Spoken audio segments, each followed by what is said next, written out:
మునుపటి భాగంలో ఆ మాంత్రికుడు చెప్పిన విధంగానే ఈ ఊరి పెద్ద ఉత్తరం వైపు ఉన్న ఆ మంత్రాలకు ఉన్న చోటు వద్దకు వచ్చాడు. అక్కడ బయట ఉన్న పొట్టుదలతో తాను ఒక భయంకరమైన కార్యం కోసం మంత్రాలవని తన ఊరికి తీసుకుని వెళ్ళడానికి ఆ పొట్టుదయ్యాలతో చెప్పి నేరుగా మంత్రాలవని కలిశాడు. ఈ ఊళ్ళో జరుగుతున్న పరిస్థితిని మొత్తాన్ని మంత్రాలవకు తెలియజేశాడు. మంత్రాలవ ఈ ఊరి పెద్ద చెప్పినదంతా విని తను చేసే పని ఒకటి ఉందని, సముద్రపు అంతర్భాగంలో ఒక జలకన్య శిల్ప మెడలో ఘంటను మ్రోగించి అక్కడి నుంచి ప్రత్యక్షమైన ఆ అతి శక్తివంతమైన మణిని తీసుకుని వచ్చి ఊరి మధ్యలో పెట్టమంది. అది ఎంత విన్నా ఈ ఊరి పెద్ద తప్పకుండా చేస్తానని చెప్పి నేరుగా ఆ మంత్రాలవ గృహం నుంచి బయటకు వచ్చేశాడు. ఇంతలో ఈ మంత్రాలవ పొట్టుదయ్యాలతో ఇలా అంటూ ఉంది, ఇదిగో పొట్టుదయ్యాలారా, ఆ ఊరి పెద్ద ఆత్రంతో అసలు ఎలా వెళ్లాలో అనే సంగతి కూడా తెలుసుకోకుండా నేరుగా వెళ్లిపోయాడు. ఊరి పెద్దలని కాపాడుకోవాలన్న దృఢ సంకల్పంతో అతను ముందుకు సాగుతూ ఉన్నాడు. మన వంతు సహాయం మనము చేద్దాం. పొట్టి పిశాచాలారా, మీరు ఆ ఊరి పెద్దకి తోడుగా వెళ్లి జలాంతర్గాములో ప్రవేశించిన వెంటనే తనకి శ్వాస ఆడేటట్టుగా నేను ఇచ్చే ఈ పసుపు గంధాన్ని తనపై చల్లండి. వెంటనే తన చుట్టూ ఒక పసుపు వంటి కవచం ఏర్పడి తనకి ఊపిరి ఏర్పడుతుంది. తద్వారా ఆయన విజయం సాధించగలడు. అంతేకాదు, జలాంతర్గామిలో ఆ జలకన్య చుట్టూ భయంకరమైన పిశాచాలు కాపుగా పెట్టింది ఈ యొక్క వర్ణిక పిశాచి. కావున మీరు ఆ పిశాచాలను అంతం చేసి ఆ మణిని నేరుగా ఆ ఊరి పెద్ద చేతికి అప్పచెప్పి ఊరి మధ్యలోకి ప్రవేశపెట్టండి. ఇంతలో నేను నా రూపాన్ని మార్చుకొని ఊరి పెద్దలా ఊరిలోనికి ప్రవేశించి అసలు ఆ మంత్రగత్తి యొక్క అసలైన శక్తి ఏంటో తెలుసుకుంటాను. ఇక వెళ్ళండి అని ఈ మంత్రాల ఆ పొట్టుదయ్యాలతో చెప్పింది. చెప్పిన విధంగానే ఆ పొట్టుదయ్యాల నుంచి అదృశ్యమైపోయాయి. ఈ ఊరి పెద్ద తన అనుచరుడితో బయటకు వచ్చి ఇలా అంటూ ఉన్నాడు, అరే రంగయ్య, ఇక్కడి నుంచి మనం త్వరగా వెళ్ళాలరా. ఈ యొక్క కొండకి తూర్పున భాగంలో ఒక పెద్ద సముద్రం ఉంది. ఆ సముద్రం అంతర్భాగంలో ఒక జలకన్య విగ్రహం ఉందంట. ఆ విగ్రహం మెడలో ఒక పెద్ద గంట ఉంటుందంట. ఆ గంటను మనం 3 సార్లు మ్రోగించగలిగితే మనకు ఒక శక్తివంతమైన వజ్రం వస్తుందంట.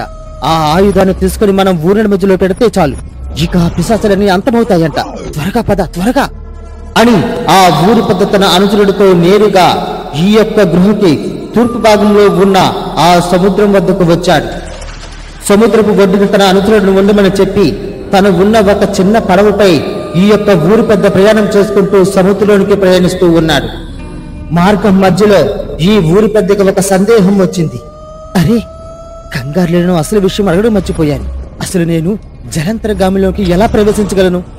కొద్ది సమయం అయ్యేసరికి నాకు ఊపిరి ఆడుకుంటా పోతుంది. అప్పుడు నా ప్రాణాలు కూడా పోతాయి. ఎలా? ఇప్పుడు నేను ఎలాగా? ఈ వజ్రాన్ని కనుక తీసుకుని వెళ్ళకపోతే ఊర్లో ప్రజలందరూ కూడా చనిపోతారు. అరే సరే, ఏదైనా పర్వాలేదు, నా ప్రాణాలు బలిచ్చను సరే, ఈ సాహసానికి నేను ప్రయత్నిస్తాను. జై మంత్రాలవ్వ అని చెప్పి ఈ ఊరి పెద్ద ఒక్కసారిగా నీటిలోనికి దూకేశాడు. కొద్ది సమయానికి ఊరి పెద్దకి ఊపిరి ఆడటం లేదు. ఇంతలో ఒక్కసారిగా ఊరి పెద్దకి వెనకాల ఈ పొట్టుదయ్య 2 ప్రత్యక్షమయ్యి ఈ మంత్రాలవ్వ ఇచ్చిన పసుపును ఆ ఊరి పెద్దపై చెల్లాయి. అంతే, ఒక్కసారిగా ఊరి పెద్ద చుట్టూ ఒక పసుపు రంగులో ఉన్న ఒక గాలితో నిండిన ఒక వలం ఏర్పడింది. అప్పుడు ఊరి పెద్ద తన మనసులో ఇలా అనుకుంటూ ఉన్నాడు, అరే ఏమిటి ఆశ్చర్యం, నాకు ఇంత ప్రశాంతంగా శ్వాస ఆడుతుంది. ఇదంతా నాకు తెలిసి మంత్రాలవ్వ నా కోసం చేస్తూ ఉన్నది పన్నాగమే. సరే సరే, మంత్రాలవ్వ జైహో, మంత్రాలవ్వ జైహో. ఇప్పుడే నీటి అంతర్భాగంలోనికి ప్రవేశించి ఖచ్చితంగా ఆ యొక్క వజ్రాన్ని సాధిస్తాను మంత్రాలవ్వ, ఇప్పుడే వెళ్తాను అని చెప్పి ఈ ఊరి పెద్ద చాలా వేగంగా నీటి భాగంలోనికి ప్రయాణిస్తూ ఉన్నాడు. ఇదిలా ఉండగా ఈ ఊరి పెద్ద తమ్ముడు ప్రతి ఇంటి వద్దకు వెళ్లి ఈ మంత్రగత్త చెప్పిన విధంగా ఆ మహిమ గల వజ్రహారం ఉందోమని అందరిని అడుగుతూ ఉన్నాడు. కానీ ఆ ఊర్లో ప్రజలందరూ చాలా భయపడుతూ ఊరి పెద్ద తమ్ముడితో ఇలా అంటూ ఉన్నాడు, అయ్యో బాబోయ్, వజ్రహారం కాదండి బాబు, ఊళ్ళో భయంకరమైన పిశాచాలేవో తిరుగుతూ ఊర్లో బలంశాఖ మందులు చంపుకు తినేస్తున్నాయి. దానిపైన అడగడం మానేసి ఇలా వజ్రహారం ఆహారం అని అడుగుతారటండి బాబు, నాకేమీ అర్థం కావట్లేదు. అయ్యా గురువుగారు, ఏదో ఒక విధంగా మీ అన్ని గారికి ఈ విషయం తెలియజేయండి. ఊళ్ళోకి ఏదో భయంకరమైన పిశాచాలు వచ్చాయని, ఊళ్ళో వాళ్ళందరూ చంపుకు తినేస్తారని ఆ విషయం మీ అన్నికి తెలియజేయండి బాబు. ఈ ఒక్క ఉపకారం చేసి పెట్టండి అయ్యా అని ఈ ఊరి ప్రజలందరూ ఈ ఊరి పెద్ద తమ్ముడితో చెబుతూ ఉన్నారు. మాటలన్నీ విన్న ఈ ఊరి పెద్ద తమ్ముడు నేరుగా ఈ ఊరి పెద్ద ఇంటి వద్ద ఉన్న ఈ మంత్రగత్తె వద్దకు వచ్చాడు. ఆ మంత్రగత్తెతో ఈ ఊరి పెద్ద తమ్ముడు ఇలా అంటూ ఉన్నాడు. అమ్మా మంత్రగత్తె, నువ్వు చెప్పిన విధంగానే ఊర్లో ఉన్న ప్రతి ఇంటికి వెళ్ళాను. కానీ నువ్వు చెప్పినట్లు ఆ మహిమగల హారం ఎక్కడా కనిపించలేదు. ఊర్లో వాళ్ళు ఎవరడిగినా సరే ఏవో భయంకరమైన పిశాచాలు ఊర్లోనికి వచ్చాయని, అవి ఊర్లో చాలా మందిని చంపుకు తినేస్తాయని చెప్పి చాలా భయపడుతున్నారవ్వా. నువ్వు గనక ఖచ్చితంగా ఆ పిశాచాలను వెనక రమ్మని చెప్పి ఈ ఊళ్ళో ప్రజలను కాపాడుకోగలిగితే ఆ యొక్క మహిమగల హారం ఎక్కడ ఉందో మనం కనిపెట్టవచ్చు. ఒక్కసారి ఆలోచించు మంత్రగత్తె అని ఈ ఊరి పెద్ద తమ్ముడు ఆ మంత్రగత్తెతో చెబుతూ ఉన్నాడు. ఆ మాటలు విన్న ఈ మహిమగల మంత్రగత్తె ఇలా అంటూ ఉంది. అప్పుడే మా శిష్యులు ఊర్లో నరబలి మొదలు పెట్టారన్నమాట. మరికొద్ది గంటల సమయంలో ఇక్కడికి ఒక పర్వతం వల్లే ఈ ఊర్లో ప్రజలందరూ శవాల గుట్టలా మారిపోతున్నారు. నేటితో నా పర్ణికి రక్త మాంసాలతో కూడిన ఆహారాన్ని నైవేద్యంగా పెట్టబోతున్నాను. ఒరేయ్, నువ్వు చెప్పిన విధంగానే ఊళ్ళో అందరినీ అడిగితావు. కానీ ఇక నువ్వు చేయవలసిన ఒకే ఒక కార్యం మిగిలి ఉంది. అది మీ అన్న మరణం. అది నీ చేతుల్లోనే ఉంది. ఊర్లోనికి మీ అన్న ప్రవేశించిన వెంటనే నేను ఇచ్చిన ఈ మంత్రదండంతో మీ అన్న నడి భాగంపై ఒక్కసారిగా కొట్టు. అతను అక్కడికక్కడే ముక్కలుగా తెగిపడి రక్తపు ముద్దలా మారిపోతాడు. ఆ తరువాత ఆ రక్తపు ముద్దని నాకు తీసుకునిరా. ఆ రక్తపు ముద్ద సహాయంతో ఆ మహిమగల హారం ఎక్కడ ఉందో మీ అన్నకి మాత్రమే తెలుస్తుంది. ఆ రక్తంతో నేను ఆ యొక్క మహిమగల హారాన్ని కనుక్కుంటాను. ఇప్పుడే నువ్వు ఊరి చివరన మాట వేసి ఉండు, వెళ్ళు అని ఈ మంత్రగత్తె ఊరి పెద్ద తమ్ముడితో చెప్పింది. ఆ మాటలు విన్న ఊరి పెద్ద తమ్ముడు చాలా భయంతో ఈ మంత్రగత్తెతో ఇలా అంటూ ఉన్నాడు. అయ్యో బాబోయ్, ఇదిగో మంత్రాల మామ, నువ్వు చెప్పిన విధంగానే నేను మా అన్నని శిరస్సుపై కొట్టడం బాగానే ఉంది. కానీ అలా కొట్టడం ఎవరైనా చూస్తే ఇక అంతే, నన్ను ఎవరు ఊళ్ళోని కూడా ఉండనివ్వరు. చాలా భయంకరంగా నన్ను కొట్టి చంపేస్తారు. మా అన్నంటే ఈ ఊళ్ళో అందరికీ చాలా గౌరవం. అతని మాట మీదే ఊళ్ళో ఎంత కష్టం వచ్చినా సరే ఊరు విడిచి వెళ్ళిపోకుండా ఈ కరువు కష్టాల్లోనే ఉండిపోతున్నారవ్వా. సరే, ఏం చేస్తాం, వెళ్ళకపోతే నీతో నాకు మరణం తప్పదు. తప్పకుండా సరే, నువ్వు చెప్పిన విధంగానే చేస్తాను. కానీ నాకు ఒక వరం ఇవ్వు. నేను ఎవరికి కనిపించకుండా అదృశ్య రూపంలో ఉండేటట్టు నా యొక్క దేహాన్ని మార్చు అని ఈ యొక్క ఊరి పెద్ద తమ్ముడు ఆ మంత్రగత్తెతో చెప్పాడు. ఆ మాటలు విన్న మంత్రగత్తె ఊరి పెద్ద తమ్ముడితో ఇలా అంటూ ఉంది. నీకు తెలివితేటలు ఉన్నాయిరా. సరే సరే, నువ్వు కోరుకున్న విధంగానే నీ దేహం ఎవరికి కనిపించకుండా అదృశ్య రూపంలో నేను మారుస్తాను. ఓం ప్రీ మాయా దర్శన్, ఓం ప్రీ మాయా అదృశ్య శక్తి ప్రాప్తిని అని మంత్రాలు చదవగా ఈ ఊరి పెద్ద తమ్ముడు ఎవరికి కనిపించకుండా అదృశ్య రూపంలోనికి మారిపోయాడు. అది చూసిన ఈ ఊరి పెద్ద తమ్ముడు చాలా ఆనందంతో ఈ మంత్రమామకి ధన్యవాదాలు తెలియజేస్తూ ఉన్నాడు. తన మనసులో ఇలా అనుకుంటూ ఉన్నాడు. ఇప్పుడు ఈ అదృశ్య రూపంతో మా అన్నని చంపి మా అన్న దాచి ఉంచిన ఆ మహిమగల హారాన్ని నా వశం చేసుకుంటాను.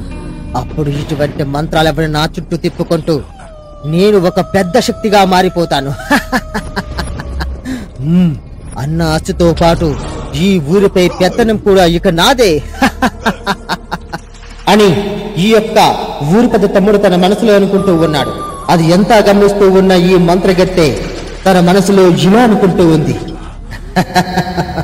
ఒరే పిచ్చివాడా, నువ్వు మీ అన్నని కొట్టిన మరుక్షణమే నువ్వు కూడా అక్కడికక్కడే రక్తం కక్కుకొని చనిపోతావు. నీలాంటి స్వార్థపరుడు సొంత అన్ననే మోసం చేయడానికి చూస్తూ ఉన్నాడు. అలాంటిది నన్ను నువ్వు మోసం చేయవన్న నమ్మకం నాకు లేదు. ఖచ్చితంగా నీకు మరణం ప్రాప్తిస్తుంది. మీ అన్నను కొట్టిన మరుక్షణమే నువ్వు అక్కడికక్కడే ముక్కలుగా మారి సర్వనాశనమైపోతావు అని తన మనసులో అనుకొని ఈ ఊరి పెద్ద తమ్ముడితో ఇలా అంటూ ఉంది. ఇక నువ్వు ఇప్పుడు బయలుదేరవచ్చు.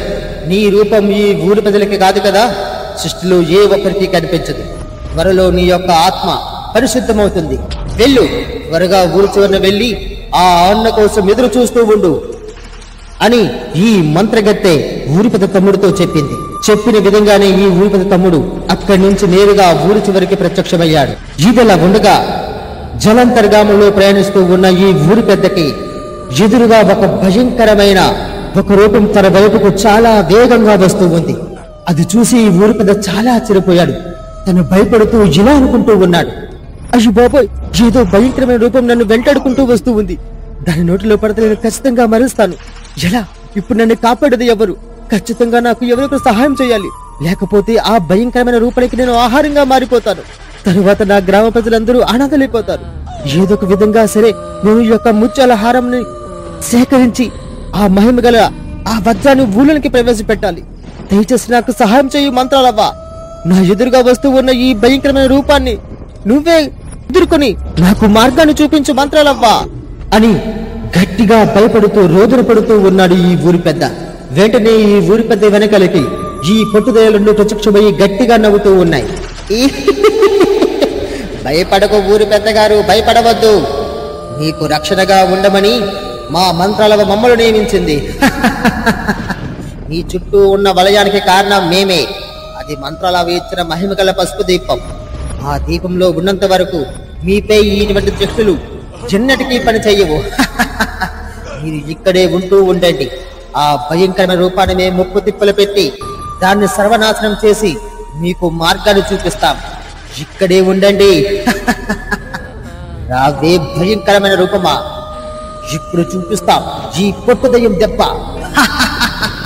ఓం క్రీ మాయాశక్తిని, ఓం క్రీ మాయా రూపిణి